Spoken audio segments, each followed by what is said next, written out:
नमस्कार दोस्तों। स्वागत है आप सभी का मेरे YouTube channel science tech by Gaurav Gujra के अंदर।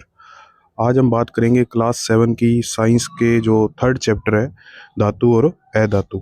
तो इसमें आज हम देखने वाले हैं टॉपिक वाइज नोट्स।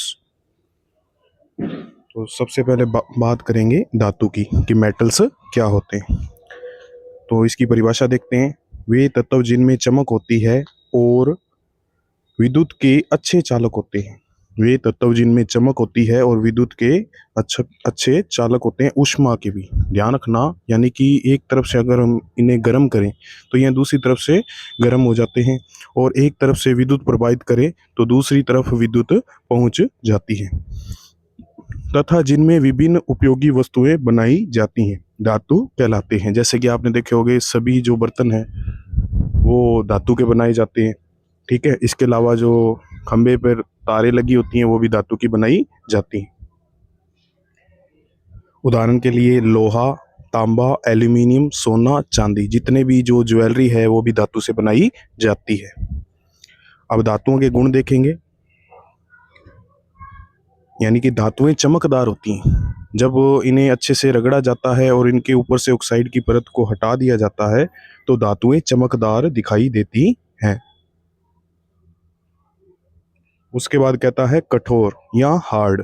कठोर का अर्थ होता है कि बहुत ज़्यादा इनको दबाया नहीं जा सकता, खरोंचा नहीं जा सकता, ये बहुत ज़्यादा कठोर होती हैं। आघात वर्धनीय।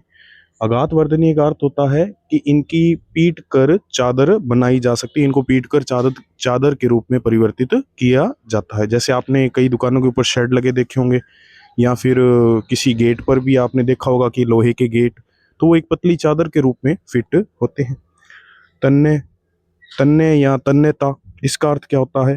तन्ने का अर्थ होता है कि तार बनाए जा सकते हैं, धातुओं से तार बनाए जा सकते हैं। जैसे कि आपने देखा होगा आपके घर की वायरिंग के अंदर तांबे के या एल्यूमिनियम के तार उपयोग में लाए जाते हैं। ऊष्मा और विद्युत के अच्छे चालक। ये ऊष्मा और विद्युत के अच्छे चालक होते हैं, जिनकी बात हमने पहले कर ली है। ध्वनि युक्त। अब आपने देखा होगा कि आपके स्कूल की जो बेल है वो धातु की बनी होती है, और उससे उस पर दूसरी धातु से हिट करने पर या उस पर जोर से मारने पर वह ध्वनि उत्पन्न करती है ना, जिससे कि पीरियड चेंज होते हैं। आपके जो पीरियड है स्कूल के वो चेंज होते हैं। तो उसका अर्थ होता है ध्वनि युक्त, या इसे हम कह सकते हैं सोनोरस। अब अपवाद देखेंगे। सोडियम और पोटेशियम जो है वो नरम धातु हैं। ये दो अपवाद है, सोडियम और पोटेशियम, ये दोनों नरम धातु हैं। पारा, पारा कमरे के तापमान पर द्रव धातु है। आपने देखा होगा पारा जो है वो थर्मामीटर के अंदर पाया जाता है ना, तो यह द्रव है। बात करेंगे अधातु या नॉन मेटल की। परिभाषा, वे तत्व जिनमें धातुओं जैसे गुण नहीं होते अधातु कहलाते हैं। उदाहरण ऑक्सीजन, नाइट्रोजन, कार्बन, सल्फर, ये अधातु के नाम है दोस्तों। ऑक्सीजन, नाइट्रोजन, कार्बन, सल्फर और फास्फोरस, ये सब अधातु होते हैं। अधातुओं के गुण। अधातुएं चमकहीन होती है, इनमें चमक नहीं होती। भंगुर, यानी कि हथौड़ा मारने पर ये टूट जाती हैं। ऊष्मा और विद्युत की खराब चालक, यानी कि ऊष्मा को आपने अब देखा होगा, जैसे कि नाइट्रोजन है, यानी कि वो वायु ही तो है। वायु के अंदर नाइट्रोजन 78% पाई जाती है। तो क्या वो ऊष्मा का या ऊष्मा या विद्युत का चालन करती है क्या? बिल्कुल भी नहीं। यह ध्वनि युक्त नहीं होती, इनको जोर से हिट करने पर या बजाने पर ध्वनि उत्पन्न नहीं होती। अब देखिए, तार या चादर के रूप में इसे नहीं बदला जा सकता। अपवाद क्या है? अपवाद ग्रेफाइट, कार्बन विद्युत का अच्छा चालक है। हीरा, कार्बन सबसे कठोर प्राकृतिक पदार्थ है। कार्बन जो है, जैसे कि उसका जो अपने देखेंगे हीरा जो है ना, वो सबसे कार्बन का ही रूप है और सबसे अधिक कठोर प्राकृतिक पदार्थ है। हीरे से कठोर कुछ भी नहीं होता। और इसका अपवर्तनांक होता है 2.42। अधातुओं के उपयोग।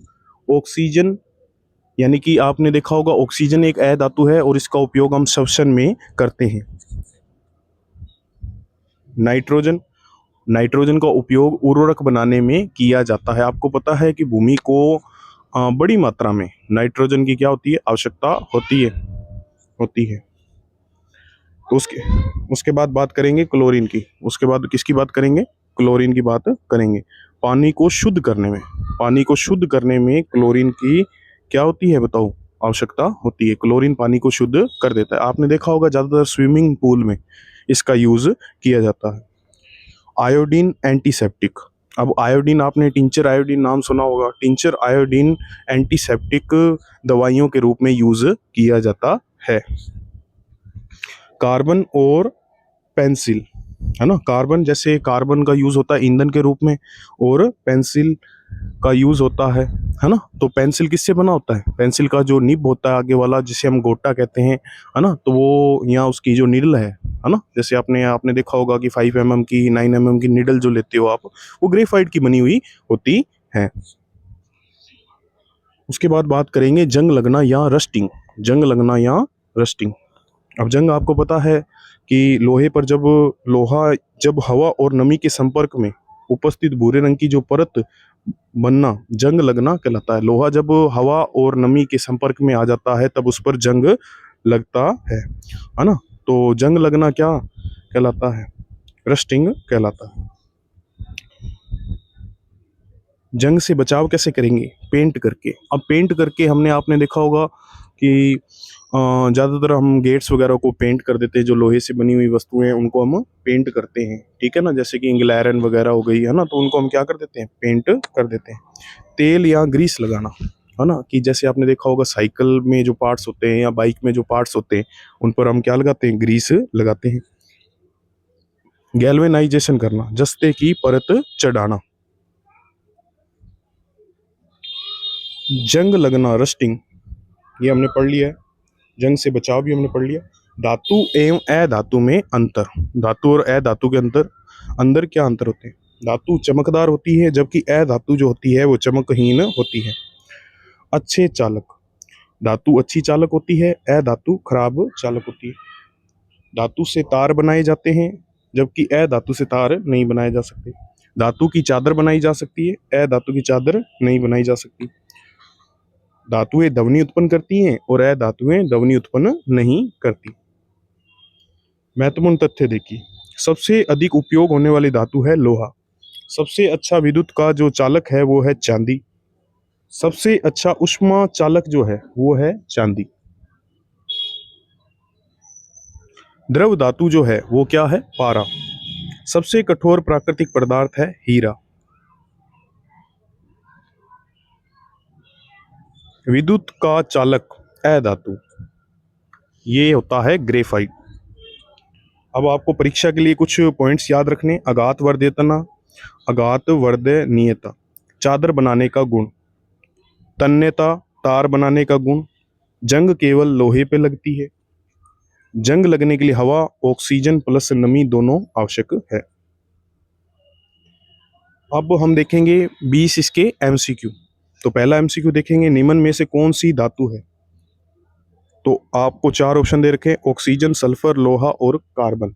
तो इसमें से जो लोहा है वो क्या है, धातु है भी, ठीक है। ऑक्सीजन भी अधातु है, सल्फर भी और कार्बन भी, ये तीनों क्या है, अधातु है। लोहा यानी कि सी ऑप्शन बिल्कुल सही है। धातुएं सामान्यतः कैसी होती हैं, तो आपको ऑप्शन दे रखे ए, बी, सी और डी। तो धातुएं जो होती हैं वो चमकदार होती हैं। धातुओं से तार बनाने के गुण को क्या कहते हैं। अब आपको कई सारे गुण दे रखे हैं जैसे कि आघात वर्धनता, चालकता, कठोरता और तन्यता।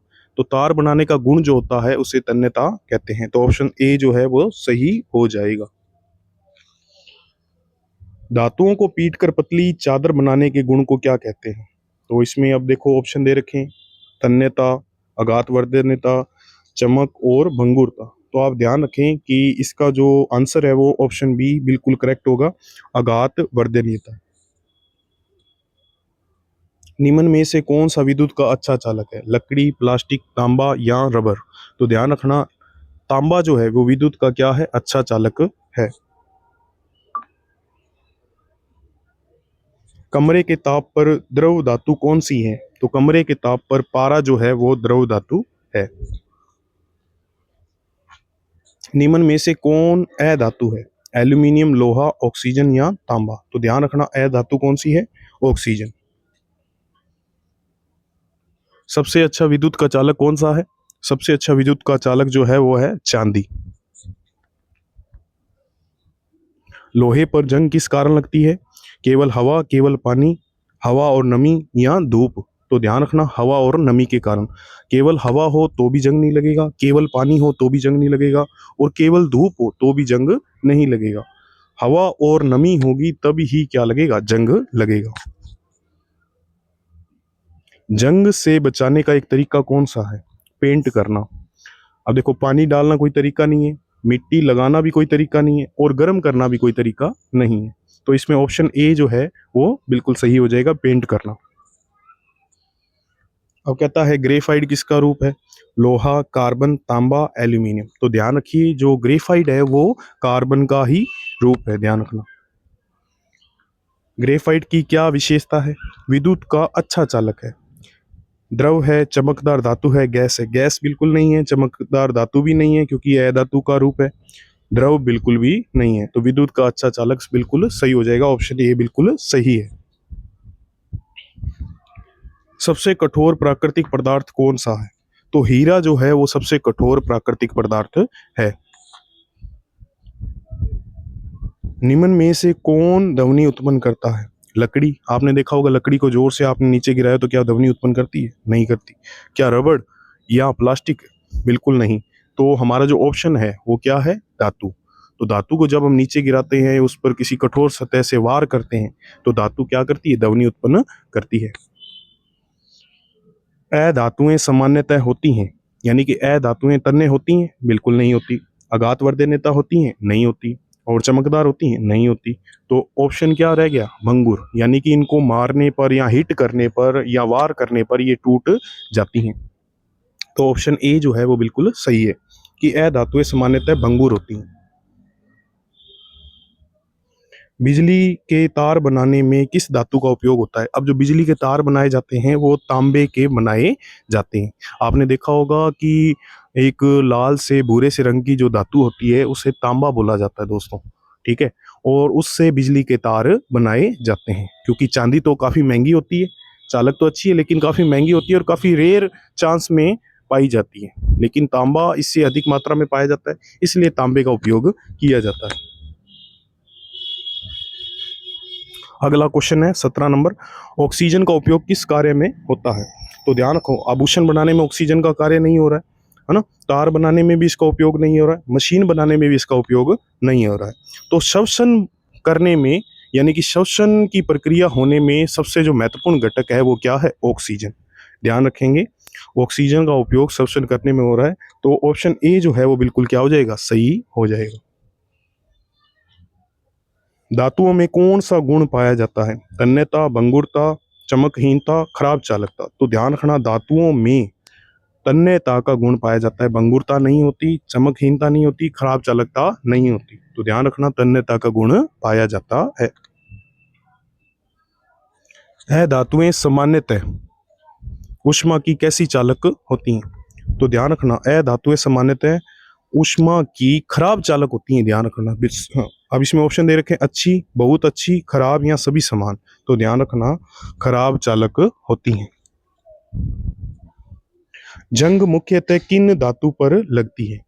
तो देखो, सोने पे जंग नहीं लगती, चांदी पे नहीं लगती, तांबे पे नहीं लगती, लोहे पर जंग लगती है। और वो भी कब लगती है? जब लोहा जो है वो हवा और नमी के संपर्क में आ जाता है। तो दोस्तों, आज मैंने आपको इस चैप्टर के लेसन जो थर्ड था क्लास 7 का, उसके बारे में बताया। टॉपिक वाइज हमने उसकी तैयारी की है, ज़्यादा हमें पढ़ना नहीं पड़ेगा, टॉपिक वाइज हमारी अच्छे से तैयारी हो गई है। उसके 20 MCQ मैंने इसी लेसन के साथ में लास्ट में ऐड करवा दिए, ठीक है। तो आपको वीडियो पसंद आया हो तो इसे लाइक ज़रूर करें, है ना, इसको शेयर करें, चैनल को सब्सक्राइब नहीं किया है तो चैनल को सब्सक्राइब करें, ठीक है। मिलते हैं नेक्स्ट वीडियो में, सभी का बहुत बहुत धन्यवाद।